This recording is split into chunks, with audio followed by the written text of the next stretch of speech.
Bon dia a tots. Estic sent investigat per un jutjat d'instrucció arrel d'una piulada sarcàstica que vaig publicar a Twitter en la que em burlava de les mentides i barbaritats que vomiten els polítics espanyols contra l'escola catalana. La denúncia d'aquesta piulada la va presentar a Vox i diverses sectes d'ultradreta. Dies abans d'anar a declarar, ens van informar que el jutge no entén la llengua catalana. Com que jo volia fer la meva declaració en català, vam haver de sol·licitar un traductor.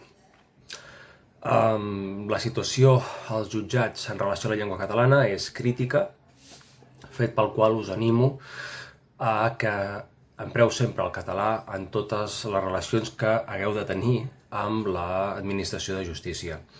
Alhora també vull denunciar el fet anòmal, i dic anòmal en termes molt suaus, que per parlar català a Catalunya hagis de necessitar un traductor al costat. Però bé, malgrat totes les dificultats i els entrebancs, jo mantinc el català. A reveure.